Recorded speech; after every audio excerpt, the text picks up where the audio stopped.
নমস্কার বন্ধুরা, আমি সায়ন। ইকিগাই,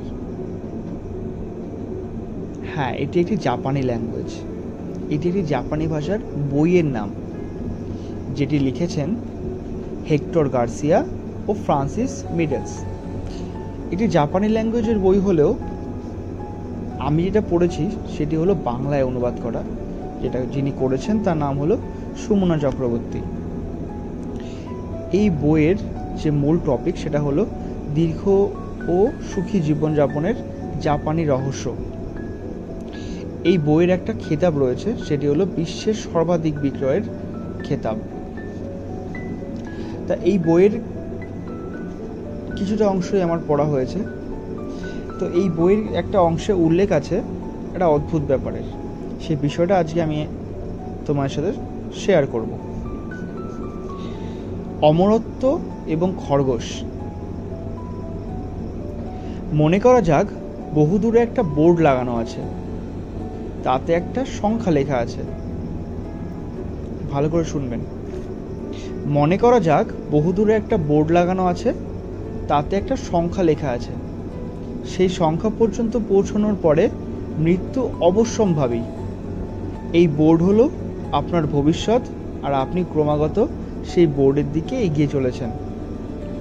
জীবনের একটা করে বছর কাটছে আর আপনি সেই বোর্ডের দিকে এগিয়ে চলেছেন। এই বোর্ডের কাছে পৌঁছে যাওয়া মানে আপনি মৃত্যুর মুখে ঢলে পড়বেন। এবার অন্যরকমভাবে ভেবে দেখুন, এই বোর্ড ধরে আছে একটা খরগোশ, আর সেও ভবিষ্যতের দিকে এগিয়ে চলেছে। আপনি যখন 1 বছর এগিয়ে যান, খরগোশ তখন 6 মাস এগিয়ে যায়।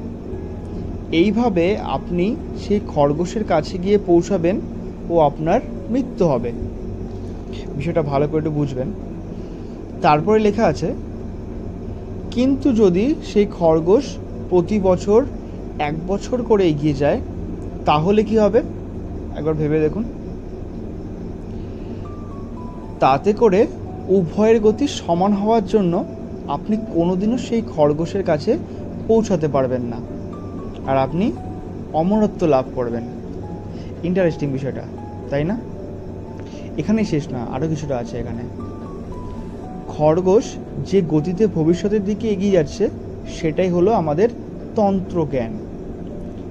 প্রযুক্তি যত এগিয়ে যাবে আর আমরা নিজেদের শরীরকে যতটা বুঝতে পারবো, আমাদের খরগোশ ততটাই দ্রুত গতিতে এগিয়ে যেতে সফল হবে। অমরত্ব বলতে সেই অবস্থাকে বোঝায় যখন আমরা প্রতি বছর খরগোশকে আরও 1 বছর এগিয়ে দিতে পারবো। তবেই তো তা আমাদের ধরাছোঁয়ার বাইরে থাকবে, আর আমরা অমরত্ব লাভ করতে সক্ষম হব।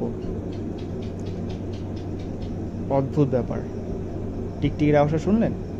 সত্য সত্য।